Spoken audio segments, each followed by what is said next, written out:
Bismillahirrahmanirrahim. Assalamualaikum warahmatullahi wabarakatuh. Hamdan katsiran thayyiban mubarakan fih.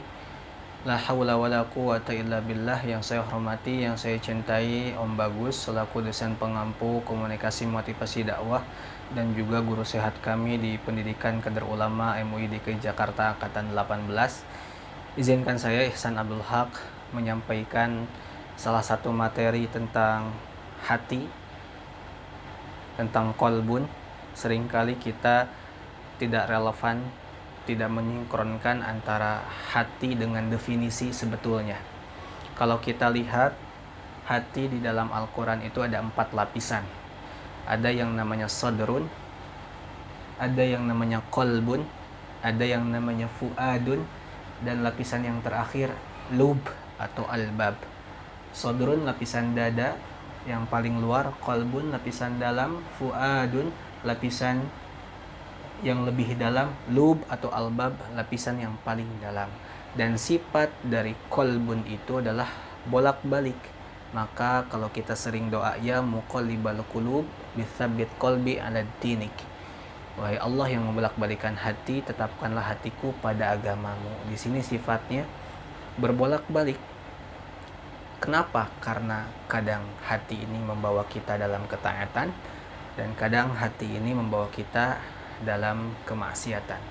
Nah, dan juga di dalam otak kita itu ada harddisk. Harddisk ini kita harus isi dengan ilmu. Dan proses mendapatkan ilmu ini ya, ada tekniknya, ada tantangannya.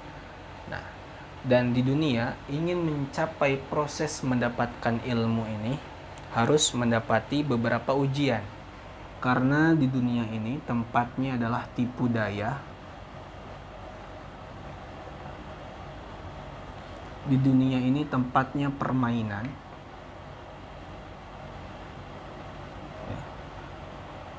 Di dunia ini tempatnya sendau gurau.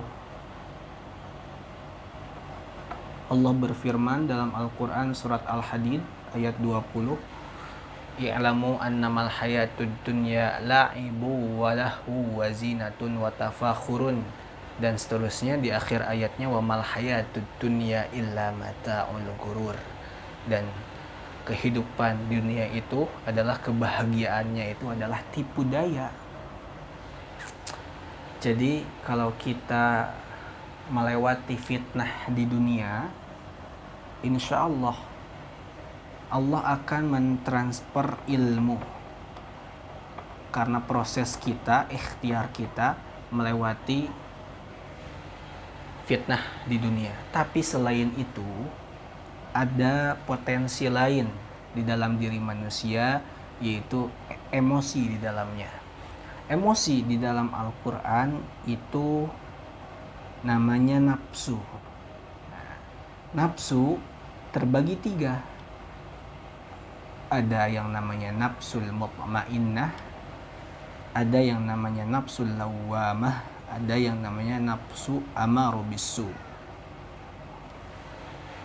Mutmainnah, Allah menjelaskan, ya ayyatuhan nafsul mutmainnah irji'i ila rabbiki radiyatan mardiyah fadkhuli fi ibadi wadkhuli jannati.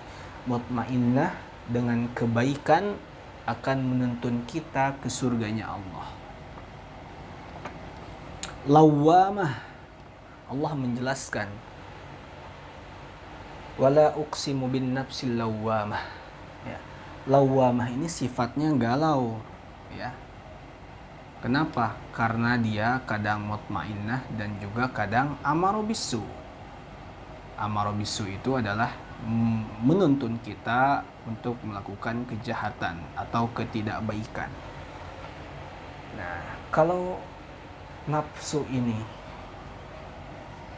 ya, kita gunakan dengan hal yang baik, dengan norma-norma ilmu agama, ya, menjadi fungsinya adalah penerang dan juga menjadi fungsinya hudan, petunjuk, sehingga kita bisa ngerem dalam kehidupan ini di dunia, agar mencapai hidup yang mutmainnah, hidup yang tenang, hidup yang tentram, hidup yang berakhlakul karimah, dan tentunya akan membawa kita ke surganya Allah Subhanahu wa taala. Dan teman-teman pemirsa yang Allah muliakan, kedudukan nafsu ini sangat besar di dalam Al-Qur'an, ya. Allah berfirman di dalam Quran surat Asy-Syams dengan memberikan sumpah 6 kali, wasyamsi waduhaha wal qamari idza talaha wan nahari idza jallaha wal laili idza yaghsaha was samai wa ma banaha wal ardi wa ma tahaha. Dan semuanya 6 ayat itu dengan menggunakan ma'rifat, menunjukkan kekhususan, dan pasti mereka taat. Matahari, bulan, malam, siang, mereka taat kepada Allah dengan aturannya, dengan porosnya. Akan tetapi nafsu di sini menggunakan wa nafsi wa ma sawwaha dengan nakirah tanpa alif lam, menunjukkan umum. Artinya nafsu bisa potensi pada maksiat, bisa potensi pada taat. Nah, dan hal itu kalau kita tahu ilmu agama, insya Allah akan kepada mutmainnah. Nah, sehingga kalau hal ini terjadi, kita akan termasuk golongan dalam Quran surat Fussilat itu, sabiqun bil khairat, akan termasuk golongan yang berlomba-lomba dalam kebaikan. Ya, jangan sampai kita termasuk orang yang menzalimi diri sendiri. Alhamdulillah, ini sebagai rangkuman yang saya dapatkan tentang hati dan juga tentang fungsi otak yang didapatkan di komunikasi motivasi dakwah yang luar biasa. Alhamdulillahirabbil alamin, saya mendapatkan ilmu yang banyak, ilmu pengalaman juga oleh Om Bagus.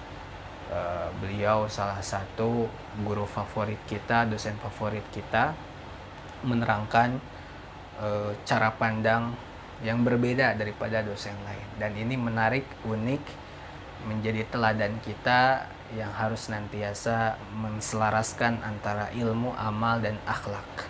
Nah, mudah-mudahan kita termasuk orang yang senantiasa istiqomah di jalan Allah Subhanahu wa taala. Sekian, assalamualaikum warahmatullahi wabarakatuh.